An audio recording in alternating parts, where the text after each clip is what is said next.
നമസ്കാരം. 4 വർഷത്തിലേറെയായി തുടരുന്ന റഷ്യ-യുക്രൈൻ യുദ്ധത്തിൽ വ്ളാദിമിർ പുടിന് കനത്ത തിരിച്ചടി നൽകിക്കൊണ്ട് റഷ്യൻ മണ്ണിലേക്ക് യുക്രൈൻ ചരിത്രത്തിലെ ഏറ്റവും വലിയ രാത്രികാല ഡ്രോൺ ആക്രമണം അഴിച്ചുവിട്ടു. റഷ്യൻ നഗരങ്ങളെയും റഷ്യ നിയമവിരുദ്ധമായി കൈവശപ്പെടുത്തിയ ക്രിമിയയും ലക്ഷ്യമിട്ട് ഒരൊറ്റ രാത്രി കൊണ്ട് 660 ഡ്രോണുകളാണ് യുക്രൈൻ തൊടുത്തുവിട്ടത്. യുദ്ധം തുടങ്ങിയതിനു ശേഷം റഷ്യ നേരിടുന്ന ഏറ്റവും വലിയ വ്യോമാക്രമണങ്ങളിലൊന്നാണിത്. കഴിഞ്ഞ വർഷം മെയ് മാസത്തിൽ യുക്രൈൻ നടത്തിയ 556 ഡ്രോൺ ആക്രമണങ്ങളുടെ റെക്കോർഡാണ് ഇതോടെ തകർന്നത്. റഷ്യയുടെ എണ്ണ ഉൽപാദന കേന്ദ്രങ്ങളെയും ഊർജ്ജ നിലയങ്ങളെയും ലക്ഷ്യമിട്ട് യുക്രൈൻ നടത്തുന്ന ഈ ദീർഘദൂര ഡ്രോൺ യുദ്ധം റഷ്യയുടെ സൈനിക നീക്കങ്ങളെയും ഇന്ധന വിതരണത്തെയും സാരമായി ബാധിച്ചിട്ടുണ്ടെന്നാണ് അന്താരാഷ്ട്ര നിരീക്ഷകർ വിലയിരുത്തുന്നത്. ആക്രമണത്തെക്കുറിച്ചുള്ള കൃത്യമായ നാശനഷ്ടങ്ങൾ റഷ്യൻ പ്രതിരോധ മന്ത്രാലയം ഔദ്യോഗികമായി പുറത്തുവിട്ടിട്ടില്ലെങ്കിലും ക്രിമിയയിലെ പ്രധാന തുറമുഖ നഗരമായ കെർച്ചിലെ റഷ്യൻ നാവികസേനാ കപ്പലുകൾക്കും റഡാറുകൾക്കും നേരെ ശക്തമായ പ്രഹരമേൽപ്പിച്ചതായി യുക്രൈൻ സുരക്ഷാ ഏജൻസി അവകാശപ്പെട്ടു. റഷ്യയുടെ 2 പ്രധാന നിരീക്ഷണ കപ്പലുകൾക്കും ഒരു ചരക്ക് കപ്പലിന് നേരെ ആക്രമണമുണ്ടായതായും അവിടെ വലിയ തീപിടുത്തമുണ്ടായതായും റിപ്പോർട്ടുകളുണ്ട്.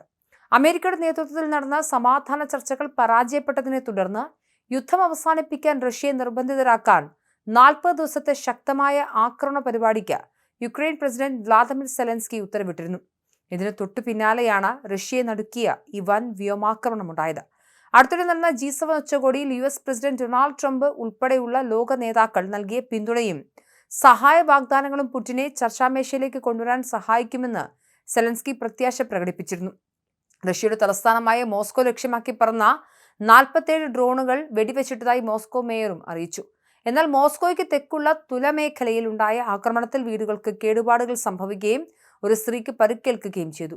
നോവോമോസ്കോ വിസ്കോ നഗരത്തിലെ ഒരു കെമിക്കൽ പ്ലാന്റിനും ജലവൈദ്യുത നിലയത്തിനും നേരെ ആക്രമണമുണ്ടായതായും അവിടെ വലിയ തീപിടുത്തമുണ്ടായതായും റഷ്യൻ സ്വതന്ത്ര മാധ്യമങ്ങൾ റിപ്പോർട്ട് ചെയ്യുന്നുണ്ട്. അതേസമയം യുക്രൈൻ അതിർത്തിക്കുള്ളിലും റഷ്യൻ ആക്രമണം ശക്തമായി തുടരുകയാണ്. കഴിഞ്ഞ 24 മണിക്കൂറിനുള്ളിൽ യുക്രൈന്റെ വടക്കുകിഴക്കൻ ഹർക്കീവ് മേഖലയിൽ റഷ്യ നടത്തിയ വ്യോമാക്രമണത്തിൽ 2 പേർ കൊല്ലപ്പെടുകയും 7 പേർക്ക് പരിക്കേൽക്കുകയും ചെയ്തു.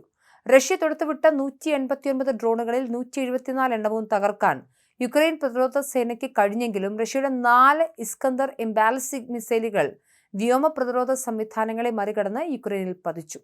തലസ്ഥാനമായ കീവ്, തെക്കൻ ഒഡേസ, സെപ്പോറീഷ്യ തുടങ്ങിയ മേഖലകളിലെ ഊർജ്ജ നിലയങ്ങൾക്കും വീടുകൾക്കും ഈ മിസൈൽ ആക്രമണത്തിൽ വലിയ നാശനഷ്ടം സംഭവിച്ചിട്ടുണ്ട്. ഇരു വിഭാഗവും ആക്രമണം കടുപ്പിച്ചതോടെ വരും ദിവസങ്ങളിൽ യുദ്ധം കൂടുതൽ വഷളാകുമെന്നാണ് സൂചന. അമേരിക്കയുടെ നേതൃത്വത്തിൽ നടന്ന സമാധാന ശ്രമങ്ങൾ പരാജയപ്പെടുന്ന സാഹചര്യമാണുള്ളത്. റഷ്യ-യുക്രൈൻ യുദ്ധം അതിന്റെ ഏറ്റവും ഭയാനകമായ ഘട്ടത്തിലേക്ക് കടക്കുകയാണെന്ന് തന്നെ പറയേണ്ടി വരും. 40 ദിവസത്തെ ശക്തമായ ആക്രമണ പരിപാടിയിലൂടെ പുടിനെ ചർച്ചാമേശയിലേക്ക് എത്തിക്കാൻ സെലൻസ്കി നടത്തുന്ന ഈ നീക്കം യുദ്ധത്തിന്റെ ഗതി തന്നെ മാറ്റിയേക്കാം.